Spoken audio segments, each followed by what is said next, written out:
Hello, everybody. Welcome to the Coach Tom Moore Show as we talk about the season opener at DeKalb County with Coach Tom Moore, head coach of the Warren County Pioneers. Coach, a frustrating game to say the least. Seems like every time we would take 2 steps forward, we'd take another step backwards or 2 steps backwards. Yes, sometimes 1 step forward and 2 steps back. A lot of penalties. We're going to go over some of the plays from the game and kind of talk about them, get your thoughts on those, and then we'll look ahead to Lebanon. Okay, sounds good. All right. So we'll start, I think, in the first quarter, or maybe the second quarter. Had a long touchdown pass, and this play kind of epitomized how the game would go. We were did not get off to a good start. DeKalb's a good offensive team. They're a good team, not just on offense. And Isaiah made a play, got it to McCall, who's been able to make big plays for us, and made a couple people miss. And we had some guys blocking behind the play, which is something that you don't want to do. And we certainly emphasized, and will continue to emphasize, but that was unfortunate. You know, that's a 75-yard penalty, took 7 points off the board for us. So, Good scrambling by Isaiah. yeah, he's he throws the ball well on the run, and then we like to get him out of the pocket, and because he has better vision out there, and he does a good job squaring his shoulders when he throws the ball. As the game went on, they did a real good job of containing him and keeping him in the pocket. But we could see right in front of the camera the block in the back. So it was a good call. And that's right, it was a good call. And in football, I hadn't found the officials change too many calls. Yell and scream at them. Sometimes they go your way, sometimes they don't. But we have to be smarter about things, and we can't block behind the play. And that's a point of emphasis this year from the TWSAA is blocking behind the play. And even if it's a legal block, sometimes they don't want you doing that because of safety. And I think the next play was also called back. It was a big gainer for us. Sure. And it also got called back. This is a boot to the right side with our tight end clearing, and McCall, our split end, coming across, well executed. We hit the split end on a drag route, and I think one of our backs was holding on the play, and you got that's just something we can't do. We can't, it's hard for us we don't get that many huge plays sometimes, and we get 2 explosive plays and they both come back. So yeah, that was unfortunate as well.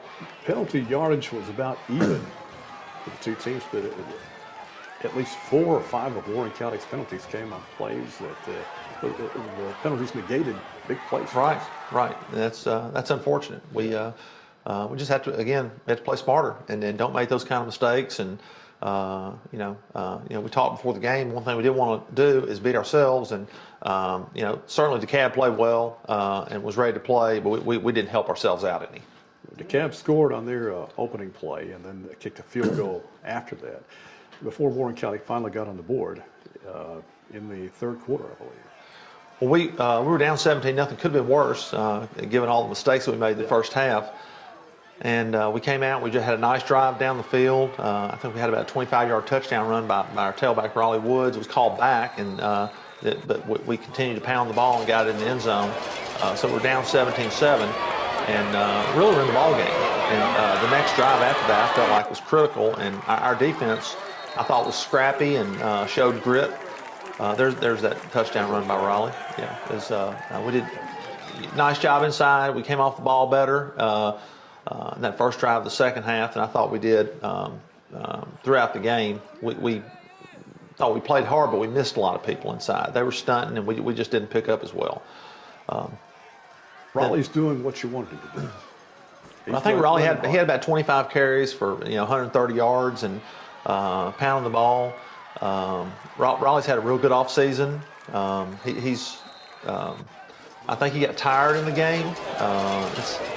And that was a great block by Raleigh there. Raleigh's for a tailback is an excellent blocker. Good run by Isaiah. It was, and we got Isaiah on the corner, and we don't like to have him carry the ball all the time because he needs to be able to throw, and he's not a fullback type guy, but he's certainly got good wheels.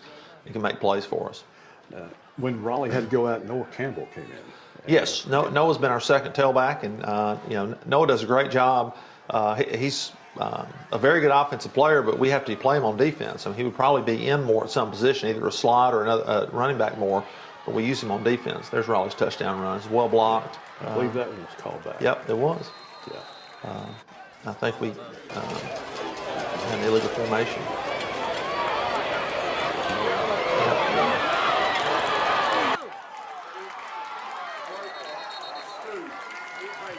Stepping over people. Right. That's good run.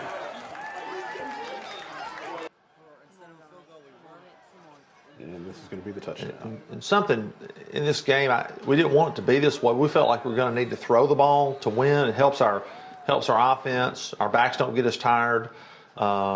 Spreads the defense out. They can't get on. But we did complete those 2 early passes that were called back, and we really struggled after that. I think offensively, not just our quarterback, but our whole offense was going for the home run and not making the base reads we need to when we throw the ball. We had people open, and we were just out of sync. So that was something that I think each week, especially this week against Lebanon, that we need to do is we need to be in sync on offense with the run and the pass. Coach, one thing I noticed during the game, and this has nothing to do with the play that we just saw, but a lot of helmets coming off for the Pioneers. It's not. I noticed in the game too for us, but I started noticing this a couple of years ago. I don't know if it's the way helmets are made now, it's or the way chin straps are, but I've just noticed helmets coming off. I can remember playing back in the day, the helmet would never come off. Yeah. But they seem to come off now. Sometimes you don't even know why they come off. It's not like there was a big jarring hit.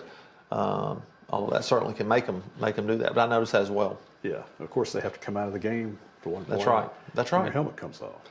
And sometimes that can be critical because you have somebody that's a key player and they have to come out, and you have a sub coming in and they might not, understand what to do as well. It can hurt you. All right, let's talk about Warren County's defense. Jennings did what we thought he would do. Yeah.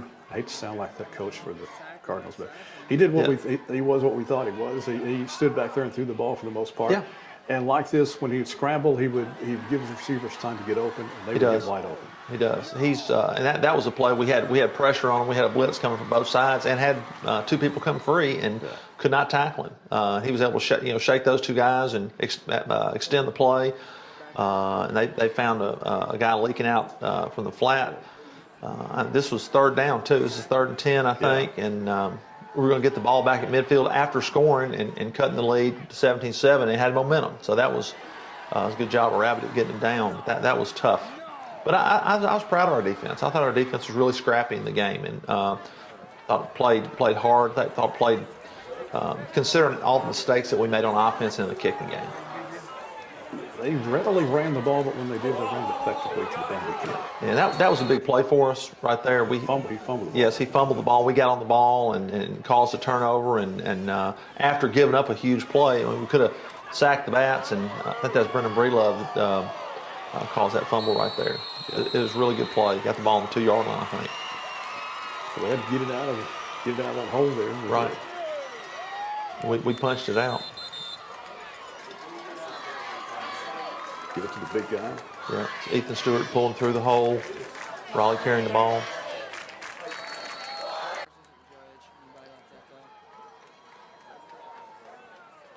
Raleigh again makes something out of nothing there. Not a whole lot.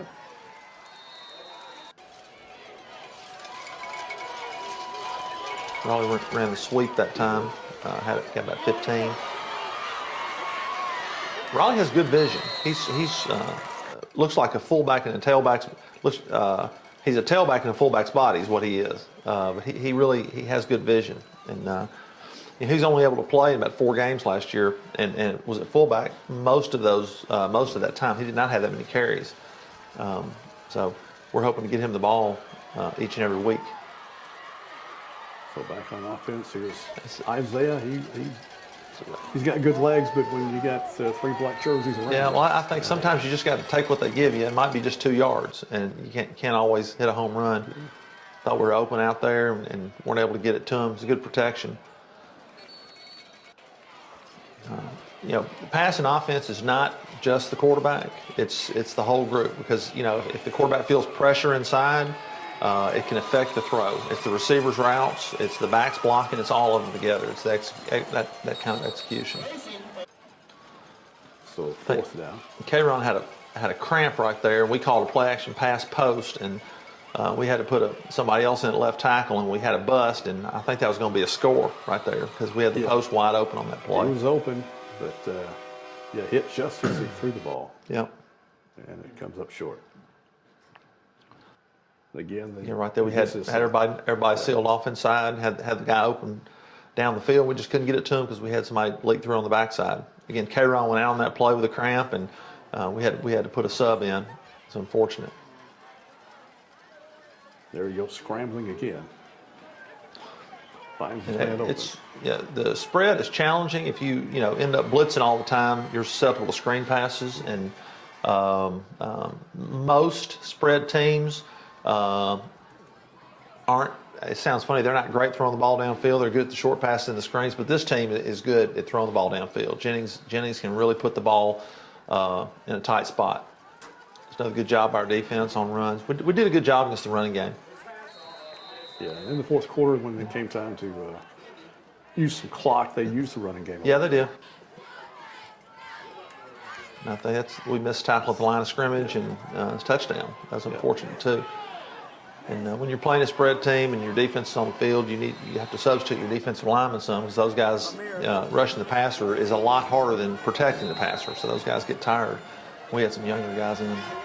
All right, Coach, we've got a home game, the home opener coming up. Lebanon Blue Devils coming to town. They haven't been here in a long time. Right. And you had a pretty good rivalry with them, but they're back on our schedule as they were last year. Went to their place. Nunley stadiums should be packed. We're going to show our new jerseys. We have some brand new jerseys I think people will like if they come out to see us this week. We're excited about the game. We had two back-to-back scrimmages where we played well, especially on offense, and we did not play well against DeKalb, so we're hoping to rebound on that and just really correct some mistakes and not beat ourselves. It's always great to be in Nunley Stadium behind the crowd. The boys love it. I love it too. It's a great environment. Lebanon, we don't know much about Lebanon. They did not play last week, but because we have this week 0 game, so we have just one tape on them, and so we don't know as much about them as maybe if you play somebody later in the season. They're pretty athletic. I think they have a lot of starters back on defense. On offense, they're running the option. They have speed at quarterback. The formula is going to be the same for us. We need to pound the ball, but also we need to have a good mix between run and pass on offense.